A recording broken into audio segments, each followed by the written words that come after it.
We'll go DK randomly. Big damn on DK. Oh!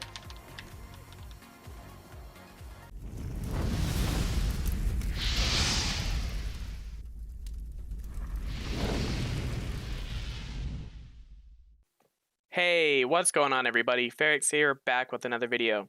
In today's video, I'm going to be teaching you how to PvP as an Arcane Mage in patch 9.0. This is the second of 3 guides that I'll be making on each spec in PvP to kind of just have a quick start and a little bit of a reference to start from when you're starting to play the spec or class. So without further ado, let's get right into it. So first up, we'll go ahead and talk about some new abilities, lost abilities, and changes about Arcane Mage from BFA to here. We have lost Displacement, which is a little unfortunate, but we have gained Alter Time in place of that. So just remember, we don't have that value of Displacement anymore, but we are able to have Alter Time, which is purgeable, so watch out for that one.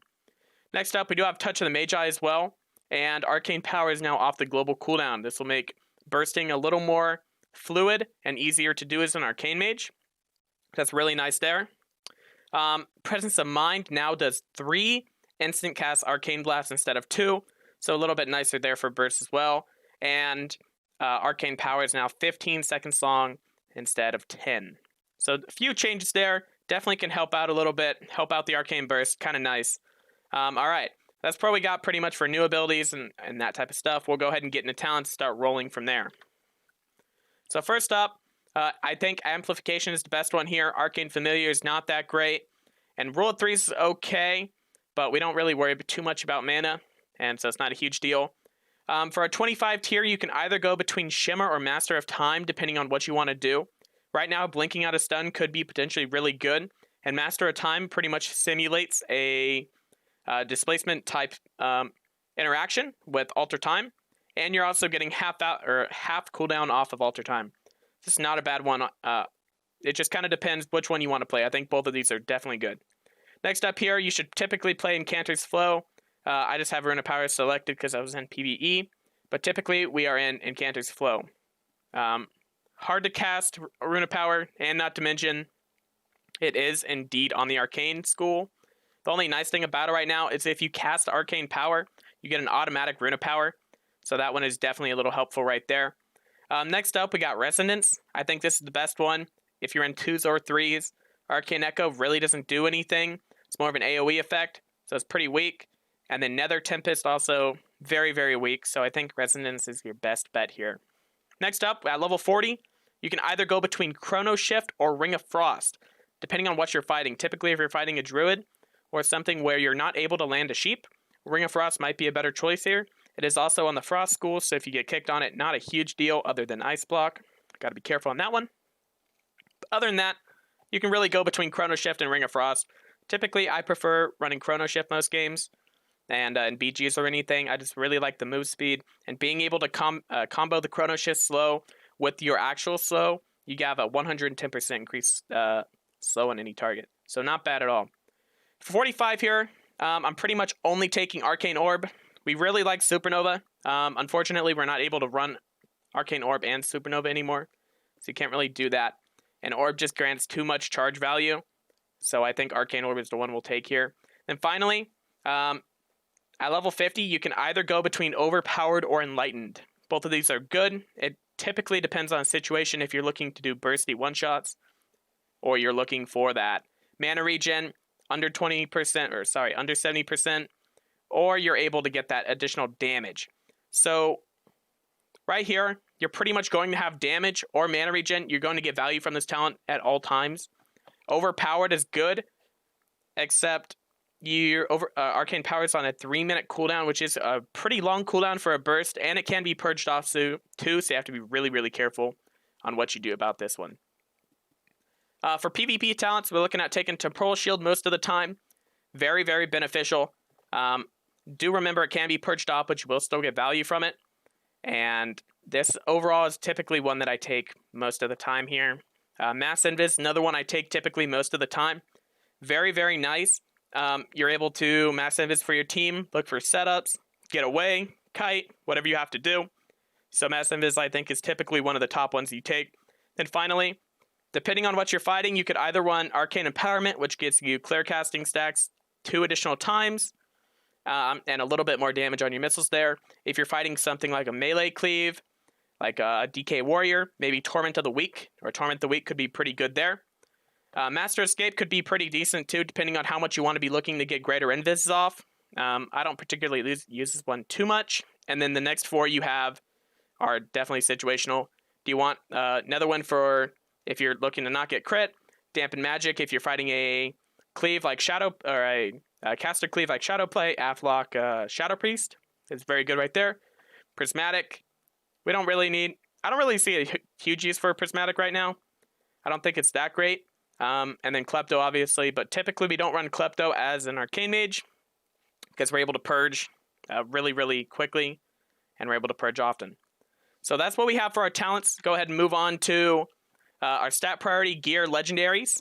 Right now, we're pretty much looking at trying to get as much haste and verse as you can get. They are equal to each other, so you want to have as much haste and as much verse as you can. Haste for the sheeps, the longer or the quicker cast times on missiles, everything. Haste very nice, and then versatility obviously to tank up, get a little bit more damage, and overall. So haste verse, and then mastery, and then crit at the last one right there. For your legendary, there are 3 that we'll go ahead and talk about. I believe that are 3 greatest ones for Arcane. We've got Arcane Bombardment, which Arcane Barrage deals an additional 130% damage. It's a very good one, looking for executes. Very, very clean, gets the job done. It's really nice. Do note you only get value from it, though, if they're under 35%. Arcane Affinity is a really good one, too. You're able to stack up 15 missiles, and then your next barrage does about 105% increased damage. That one's not too terrible either.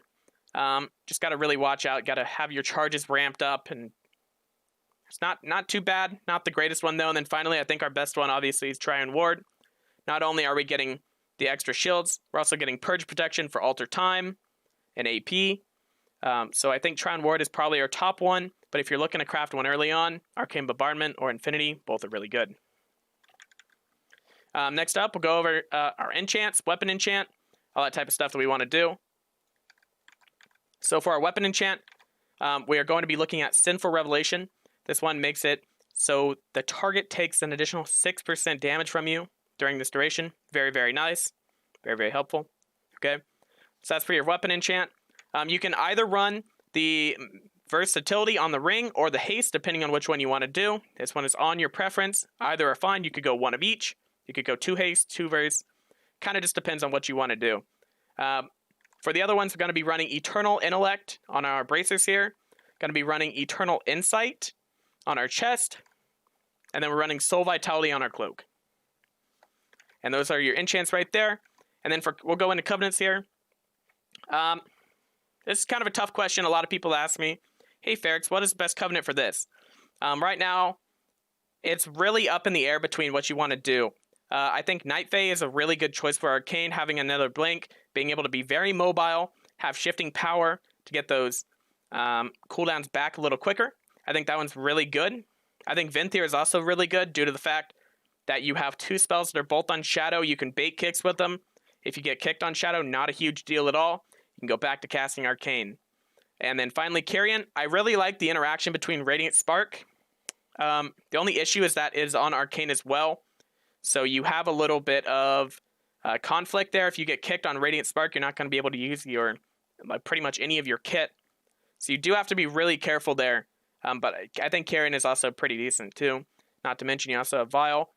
Definitely stay away from Necrolord. We don't want to look at that at all. I think that one is the worst one. But you are definitely able to pick, if you want to play Night Fate Arcane, if you want to play Venthyr, if you want to play Carrion. I think all 3 are great. Just kind of depends on what play style you want to play. For our conduits, we're going to be looking at Magi's Brand. It is definitely around here. Okay, so Magi's Brand. So Touch of the Magi accumulates an additional 7.8% of damage you deal. This one is definitely probably our top conduit right now. It makes Touch of the Magi hit a little bit harder. So instead of, for example, that's a 184 one, 8%. We already have 25%, so we're going up to like 32% increased damage there that you deal to the target. So that's not bad at all. Pretty good conduit. For the other ones, it kind of depends on how you want to play. There's not a one that is like super spectacular that you have to play. Arcane Prodigy is mediocre. And then you that's pretty much it. The only one I'm really recommending here is Magi's Brand. Make sure you have that one. The other ones, like I said, aren't too big of one. Like here we have the Arcane Brush has a 5% chance to grant 2 charges. This one could be okay, but the RNG on it is pretty low. So you do have to be a little careful on that one. But yeah, other than that, that's pretty much it. Thank you guys all for watching. I really appreciate it. I will be coming out with a 3rd guide on Frost shortly, hopefully. If you guys like my content, make sure you like, comment, and subscribe. I stream on Twitch occasionally. If you have any questions, feel free to come in and hit me up. Thank you guys for watching, and take care.